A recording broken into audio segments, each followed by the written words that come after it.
1.4.1, how do we measure angles on a unit circle? Radians as a unit of measure. You've all had radians on your calculator. You've always had to reset the mode to degrees, never really knowing what a radian was. Well, we're going to start to examine that over the next 2 lessons. Problem number 123 is not something we can do online. However, it is something you can do from home, but or that we will do in class, okay? And it says about providing you with a different size circular disc and some tape.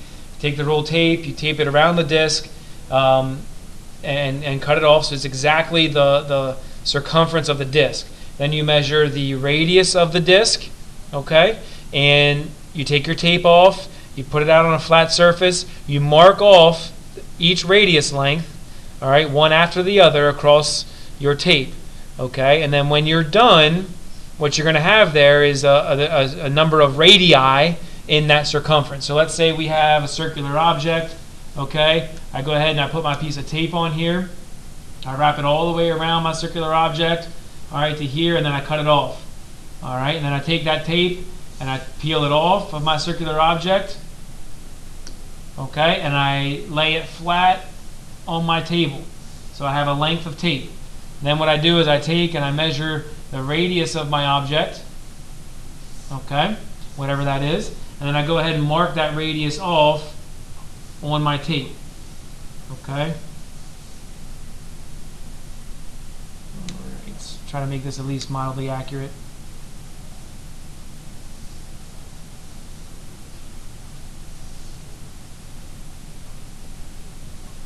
Okay, and I have all of these radii marked off one after the other and a little bit extra. And then I count how many radii do I have? How many radius lengths did I measure? 1, 2, 3, 4, 5, 6, and a little. So 6 point, whatever, estimate 2. Okay? And there's a reason behind that, because circumference equals 2 pi radius. Or you could say circumference is pi diameter. All right, well, if we're using 1 radius, okay, then 2 pi, okay, or pi diameter, okay, ends up equaling 6.28, okay, because pi is 3.14 times 2 is 6.28, and that's how we start with a radian. A radian is, by definition, sort of an equilateral triangle here, where you have a radius, and then a radius length, or circumference length, piece of a circumference length on the arc of a circle. This gives a definition of a radian. This might not be a bad thing to have in your toolkit if you can summarize that. Okay, so summarize this in your toolkit. This might also come in handy when you answer the LEQ. Here is a picture, sort of, in definition of radian. So this might be the better one to put in your toolkit, okay, and help you answer the LEQ. All right, so this angle here is 1 radian, okay? Assuming the radius of your disk is 1 unit, what is the exact circumference? So we already did that. Circumference equals 2 pi times 1. So circumference equals 2 pi. Exact means 2 pi. 6.28 is not exact. It is rounded. Exact means you're using the symbol for pi because it's not rounded. 126, look again at the circle you traced on your paper for today's assignment. Let the length of the radius of each circle be 1 unit. A circle with a radius of 1 is called a unit circle. It's going to come in handy as we move throughout this chapter and in future chapters. How many degrees did you go around the circle in order to mark off 2 pi radius lengths on your paper? Don't forget the units. So 2 pi radians, okay, is going to be equal to 360 degrees. A radian is a unit of angle measure. The central angle of a full circle is 360 degrees. How many radians is this? It's 2 pi radians, 360 degrees. What whole number of radians can best approximate the central angle of a full circle? 6, or 6.28. It's whole number, so 6, but that's terrible. Okay? So when we're doing conversions here, you can use 2 pi radians equals 360 degrees, or you could say pi radians equals 180 degrees. That'll just make your numbers a little smaller. All right, so when we measure the angle in a circle, we measure from standard position. It's positive x-axis. Okay, that's always your starting point. Okay, the positive x-axis. It's just something that you need to know. We want to develop a method of comparing degrees and radians. How many degrees of angle measured are there in half a circle? How about the radians of angle measured in 1/2 a circle? Exactly how many radians measure? So on and so forth. This is what I was getting at. Okay, so we have 180 degrees equals pi radians. That's the unit conversion that I'm going to encourage you to use. All right, so it says here, use this relationship to convert pi over 3 radians into degrees. I'm going to give you a proportion that I would prefer you always use. There are other ways to do this. There are shorter ways to do this. I think this is the easiest way because it's the same every time. So you set up a proportion, d over 180 equals r over pi. Why? Because degrees, 180, radians, pi. You plug in what you know. They're telling us pi over 3 radians. So I obviously will substitute that for r.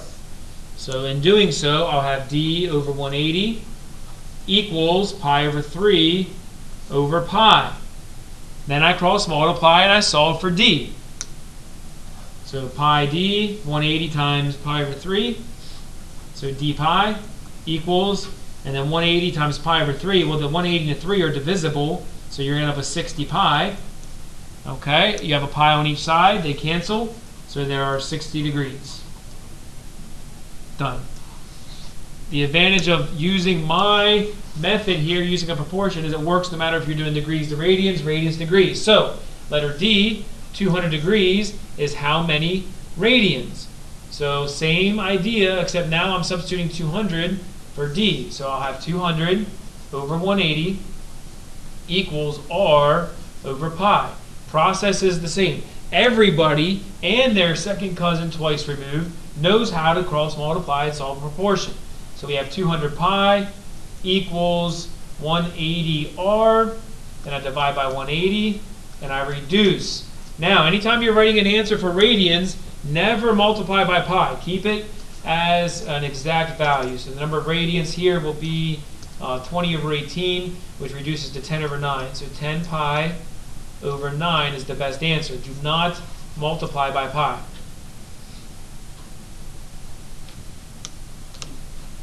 You should now have an intuitive sense about how many degrees are in 1 radian, so on and so forth.